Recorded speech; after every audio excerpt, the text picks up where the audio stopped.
जब से पूर्वांचल में चुनाव आया है, वो 400 पार का नारा भूल गए हैं।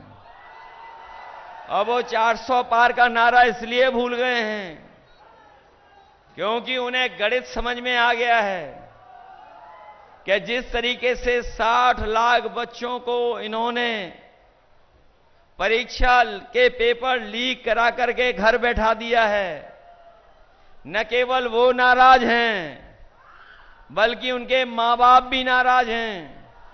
और अगर उनका हिसाब किताब लगा लें हम, तो सोचिए आप कि 3 अगर एक परिवार से नाराज हैं और 60 लाख ऐसे परिवार हैं जिनको नौकरी की वजह से घर बैठना पड़ गया, तो 3 का गुणा अगर हम 60 लाख से कर दें तो 1 करोड़ 80 लाख बनता है। और यही 1 करोड़ 80 लाख अगर हम भाग दे दें 80 लोकसभाओं से, तो बताओ हर लोकसभा से 2,25,000 वोट कम हो गया कि नहीं हो गया? अगर एक लोकसभा में केवल पेपर लीक से 2,25,000 वोटों का नुकसान हो गया, तो बताओ उसकी भरपाई कैसे करेगी? अगर कोई रास्ता हो तो बता दो। और जो लोग 400 पार के नारे को ठीक से समझे होंगे, ये 400 सीटें नहीं जीतना चाहते थे, ये 400 के बाद जितनी सीटें उतना जीतना चाहते थे। तो अगर 543 में बीजेपी का अगर नारा हम सही मान लें कि 400 पार जीतेंगे, तो बताओ 543 में 400 पार कितनी सीटें हैं? 143।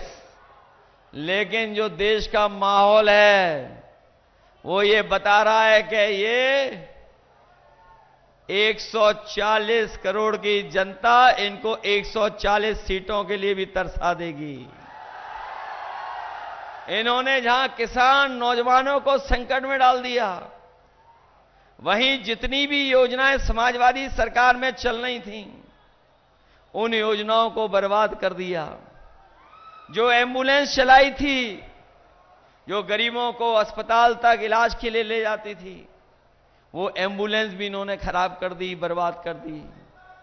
और पुलिस को लेकर के जो व्यवस्था बनाई थी, जो 100 नंबर दी थी, इन्होंने नाम बदल करके, नंबर बदल करके 112 कर दिया।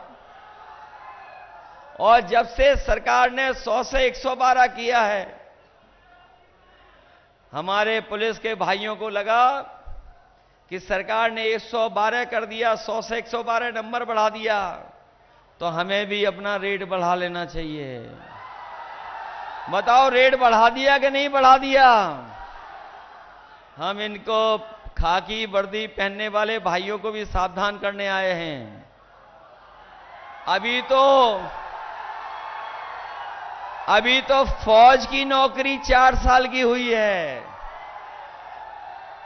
अगर बीजेपी वाले आ गए तो हमारे खाकी वर्दी पहनने वालों की भी नौकरी 3 साल की कर देंगे। कभी कभी पत्रकार साथी पूछते हैं ये कैसे संभव है? मैं उनसे पूछता हूं कि बताओ, क्या आपको पता था कि हवाई अड्डे बिक जाएंगे? क्या आपको पता था कि हवाई जहाज बिक जाएंगे? क्या आपको पता था कि बंदरगाह बिक जाएंगे? क्या आपको पता था कि सरकारी बैंक इलाहाबाद बिक जाएगी? क्या आपको पता था कि सरकारी नौकरी मानदे पे चली जाएंगी, आउटसोर्स हो जाएंगी? क्या आपको पता था कि जीएसटी लगने से महंगाई बढ़ जाएगी? क्या आपको पता था कि आधी रात को नोटबंदी हो जाएगी, नोट बंद हो जाएंगे?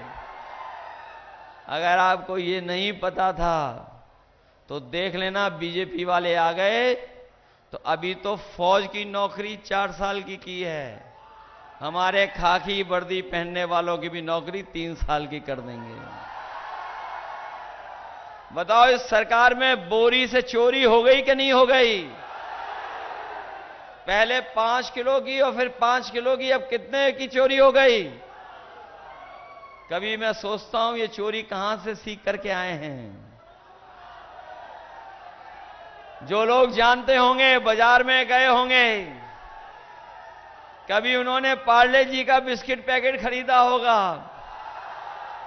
सोचिए, पहले पार्ले जी का बिस्किट पैकेट कितना बड़ा आता था, और जैसे जैसे महंगाई बढ़ी और उन्होंने मुनाफा कमाना शुरू किया, तो बताओ पैकेट कितना छोटा हो गया।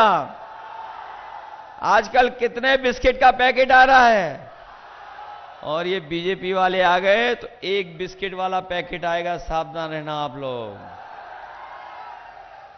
याद कीजिए, डीजल पेट्रोल की कीमत क्या थी? क्या कीमत थी डीजल पेट्रोल की?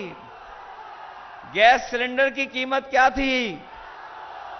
और हमारे नौजवान कभी कभी सपना देखते हैं मोटरसाइकिल का, कि उनके पास भी मोटरसाइकिल हो।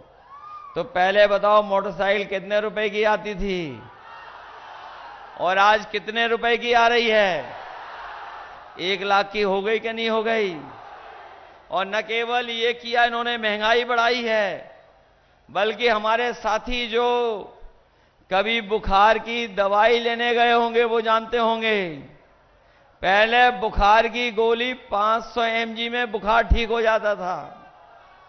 इधर देखा है कोरोना के बाद 650 की गोली खरीदने के बाद भी, डोलो गोली खाने के बाद भी बुखार ठीक नहीं हो रहा है। बताओ ये हो गया कि नहीं हो गया? दवाइयां महंगी हो गई कि नहीं हो गई? और याद करिए, जब 2022 में ये लोग आए थे तो आपको हमें राशन में क्या क्या दे रहे थे? राशन में दे रहे थे, दाल दे रहे थे, चना दे रहे थे, रिफाइंड तेल भी दे रहे थे, नमक भी दे रहे थे। बताओ हमारे गरीबों को राशन में आज क्या दे रहे हैं? राशन की गुणवत्ता को बर्बाद कर दिया है। इसलिए अपने गरीब भाइयों को कह के जा रहे हैं कि जहां राशन की इन्होंने गुणवत्ता को खराब किया है, राशन की मात्रा भी कम कर दी है, आने वाले समय में समाजवादी सरकार और इंडिया गठबंधन के लोग आने वाले हैं। हम अपने गरीबों के राशन की मात्रा भी बढ़ाएंगे। और जिस तरीके से संपन्न लोग बाजार से पैकेट का आटा खरीद करके खाते हैं, जो गुणवत्ता में भी बेहतर है, पौष्टिक भी है, तो अपने गरीबों को राशन के साथ साथ जो राशन की गुणवत्ता अच्छी होगी, मात्रा बढ़ाएंगे, जिससे भरपेट हमारे गरीब खाना खा लें। और वहीं उन्हें पैकेट के आटा के साथ साथ डाटा भी फ्री देने का काम हम लोग करेंगे। जहां पौष्टिक आटा हमारे गरीबों का स्वास्थ्य बेहतर रखेगा और डाटा उन्हें आगे बढ़ने में मदद करेगा, पढ़ाई से लेकर के नौकरी ढूंढने में और अपनी जानकारी हासिल करने में मदद करने का काम करेगा। इसलिए साथियों, ये चुनाव जहां हमारे आपके भविष्य का है, वहीं ये चुनाव आने वाली पीढ़ी के भविष्य का भी है। इन लोगों ने न जाने क्या क्या कहा, और हमारा साथी सही कह रहा है कि ऐसा समय आया कि हमें और आपको सबको वैक्सीन लगवा दी, किसी को नहीं छोड़ा जिसको वैक्सीन न लगवा दी हो। और ये हमारे अधिकारी और खाकी वर्दी पहनने वाले भाई लोग, इनको तो जबरदस्ती लगवा दी। और सुना है कि वैक्सीन लगने के बाद आजकल बीमारी हो रही है, और दिल की बीमारी भी बढ़ गई है। और जब से ये सूचना आई है, तब से ये वैक्सीन कंपनी वाले कह रहे हैं कि हम वैक्सीन वापस ले लेंगे। कोई हमें बताए, जो वैक्सीन शरीर में लग गई वो वापस कैसे ली जाएगी, ये बता दो। कोई व्यवस्था हो तो बता दो हमें।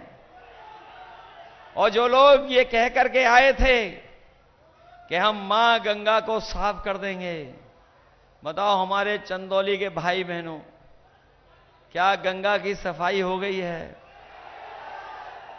और जहां से गंगा निकली है, मां गंगा, वहां से लेकर के जहां तक महासागर तक पहुंचती हैं, बताओ कहीं मां गंगा की सफाई हुई हो तो बता दो। गंगा का पानी तो साफ नहीं हुआ, लेकिन जो बजट आया था वो पूरा का पूरा इन्होंने साफ कर दिया। बताओ साफ हो गया कि नहीं हो गया बजट? इसलिए हम आपसे विशेष अपील करने आए हैं, ये चुनाव जहां हमारे आपके भविष्य का है, वहीं चुनाव ये हमारे आने वाली पीढ़ी के भविष्य का भी है।